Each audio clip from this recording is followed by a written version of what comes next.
38,000 years ago, the first humans entered the Japanese archipelago, which itself formed from the subduction of the Eurasian plate about 20 million years ago. That island, from its inception, was a land of high mountains and idyllic valleys interspersed with coastal plains. Honshu, the main island and heart of Japan, took its familiar shape sometime after the last glacial maximum 20,000 years ago, leaving behind the iconic home islands. From its first inhabitants, Japan has been a nation between sea and mountain, on the edge of not only Asia, but the Chinese-centric world.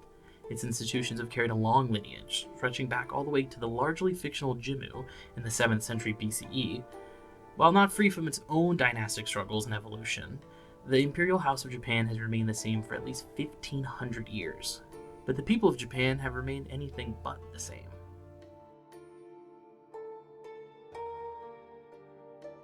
Japan has always presented its historical situation as a nation removed from the rest of the world, its isolation almost a piece of national pride. In reality, Japan has been integral not only to the history of East Asia and the Pacific, but the entire globe. Intermittently emerging from its isolation to bring dynasties crashing down, European traders across the globe, and most recently, the first and most successful colonial nationalist project outside of Europe. Even in these moments of isolation and separation, Japan was an evolving place with rich culture and people whose unique historical path has created one of the most fascinating stories in human history. In this episode of HistoryCast, I invite you to join me in Japan's most recent awakening, the Meiji period, and the creation of Asia's first nation-state.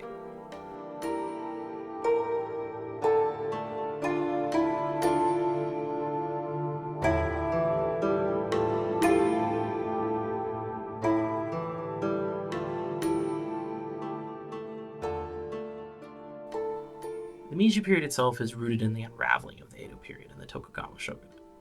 From an outsider's perspective, the arrival of Matthew Perry in 1854 marks the beginning of a modern Japan, as the events and reactions to the signing of the Convention of Kanagawa set Japan down a path to civil unrest. However, the eventual restoration of the emperor was rooted in a far deeper set of social changes and economic disturbances independent of European and American merchants. Western historiography has always focused on the impact of Westerners, and not only Japanese history, but world history. But here in the Meiji Restoration, the development of Japan's own historical studies and views on the period have matured over the past 100 years to present a pretty damning rejection of this school of thought. Even as far back as the early 1900s and the late Meiji period, Japanese intellectuals and historians recognized the overstated roles of Europeans in Japan's development. But it wasn't until the 1960s when Japanese historians, embroiled in the political crisis of the decade, began to revitalize this idealization of an agrarian past in Japan, and utilize the studies of rural and urban Japan to present not a nation driven by hybridization, but rather a conflict between city and village. Modern historians have found their place somewhere in between these two views. With the added complexity of gender and culture, the period has never seemed so complicated. This is what makes Japan so fascinating to historians everywhere. The study of the Meiji period is as much a study of world history as it is Japanese history. It is much the discussion on industrialization and nationalism as it is on art and architecture.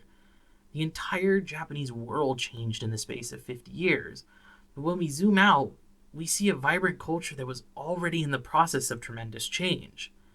It's easy to assume Japan and the world began in the 1800s a collection of peasants and kings and ended with factories and emperors.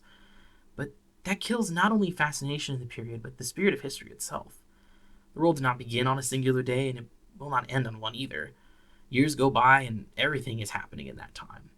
Whenever we are faced with a series of unexplainable or sudden events, it is easy to fabricate a story, a narrative to follow, to make sense of this new reality we find ourselves in. The real work comes in the bridging of that fantasy with historical reality. In Japan, that work has been unfolding for a century.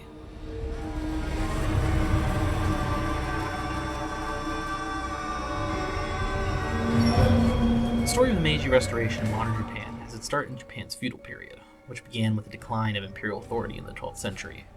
After a series of conflicts in northern Japan, the military became increasingly influential within the government. Japanese feudalism and the shogunate system were a system of deeply connected families and a pseudo-monarchy running parallel to the emperors.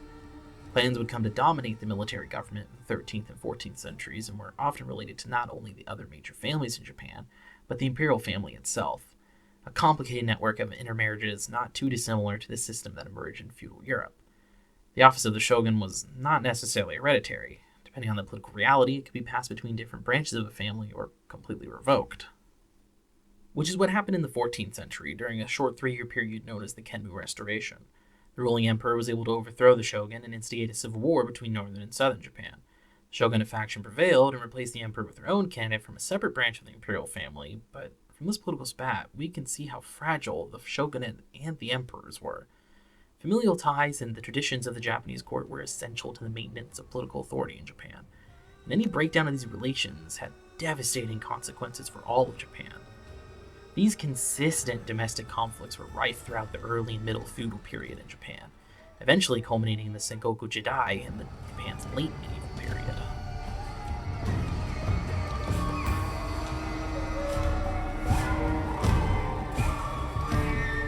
The constant infighting between the clans that dominated the shogunate and the resistance of the imperial family continued to erode the structures of Japan's government. With military dominance came an increased reliance on local lords for their support. From taxes to retinues and levies, the position of shogun was maintained through military might. The personal relationships of family were also critical, but these bonds were representative of not just the procedure of court, but the real political power of violence. Feudalism in Japan, similar to Western Europe, was built around violence and the ability to conduct violence. The intricate court system and family relationships were an evolution of formalities, not reality. Following the Meiji Restoration, the Ashikaga clan came to the shogunate and held the office for the rest of Japan's medieval period. From 1336 to 1573, a member of the Ashikaga clan was atop of Japanese society, only below the emperor in respect. Their administrators and allied clans ran the country through a system of kinship and light bureaucracy. The nation opened itself to China, and with the end of the Mongol Yuan dynasty and the transition to the Ming dynasty, East Asia during this period, similar to the 12th century in Western Europe, enjoyed a high medieval renaissance. Interest in religion and the arts flourished as local clans invested in academies and temples with the wealth from Japan's trade with China. Piracy was curtailed and the population grew as the central government continued a trend of decentralization. The singular Japanese identity matured during this period, and its artistic potential was unleashed. Tea ceremonies, literature, theater, gardening, all hallmarks of traditional Japanese culture, came into their own. However, similar to the high medieval period in Western Europe, the bookend to the medieval period brought the world of feudal Japan to a shocking unraveling. The late medieval period around the world occurred at different times for different regions, but as a general rule, it marked an unwinding of feudal social and political norms. Aristocrats around the world engaged in a spectacular round of civil and national conflict as dynasties fell and empires which had survived the millennia were dismantled. For the Islamic world, the Mongols brought the Islamic Golden Age to a stunning end in the 13th century. In Western Europe, the Black Death and the 100 Years' War devastated the population, solidified the English and French identities, all within the 14th century. While in East Asia, a general crisis ripped through the region from the 16th through the mid-17th century as civil violence spread.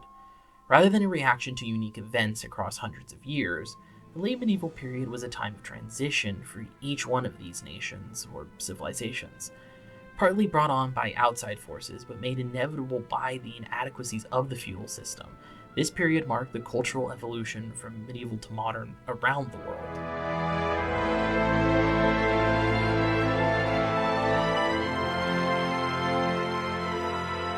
For Japan, the general crisis in East Asia began earlier than the 16th century, with the Onin War in 1467.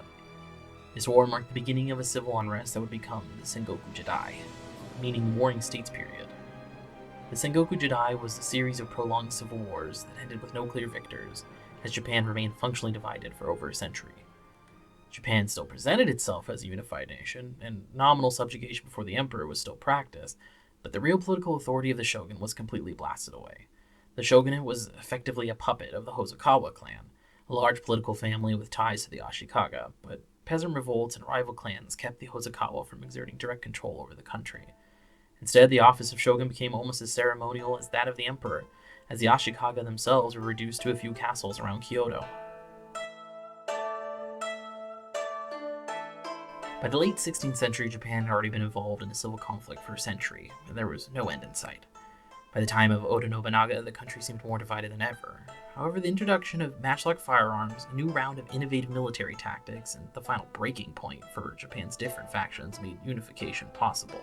The campaigns of Nobunaga are extraordinary in many ways, as he often defied the political reality of his family's position between larger clans, But while his success was never guaranteed, the momentum towards a united Japan certainly guided him and kept his military setbacks from derailing his political project. Even his suicide in 1582, forced by the rebellious vassal Akechi Mitsuhi's betrayal, could not derail the national movement towards unification. Oda Nobunaga was not alone in his desire to unite the Japanese home islands and centralize political authority in the military government. But his vision was not the only one set for Japan in the 16th century. As much as the Sengoku Jidai was a civil conflict between rival clans and local polities, it was also a breakdown of Japanese society. Just as in Europe, the period of general crisis at the end of the medieval era in Japan seeped into every facet of life. Peasants were agitated and rose up in rebellion constantly, and with some successes they organized into councils. The religious identity of Japan was also challenged, as local leaders broke with national leaders, and even the samurai was mutilated by the times, with many unemployed samurai turning to banditry, giving rise to the famous Ronin. Civil conflict is not just a political action. It disturbs daily life more than any other type of violence. Fields are burned, cities are sacked, people are displaced, and the real impact of trauma on families and individuals leaves a deep scar in any nation. Nothing brings people to peace faster than suffering, and Japan in 1582 was a nation that had suffered for a century. This more than anything allowed Toyotomi Hideyoshi to seize upon the legacy of Nobunaga and become his successor, defeat not only the rival nobles and traditional polities, but the multiple free peasants and religious organizations that had emerged in the chaos. The competing visions for Japan were lost in the total collapse of faith. Faith that resistance would lead to any real political change, or just lead to more suffering. One by one, the different interests came to the table or were isolated and their leaders killed. This is how a centuries-long institution like the Tokugawa Shogunate is founded, in the ashes of people's real faith in a better future.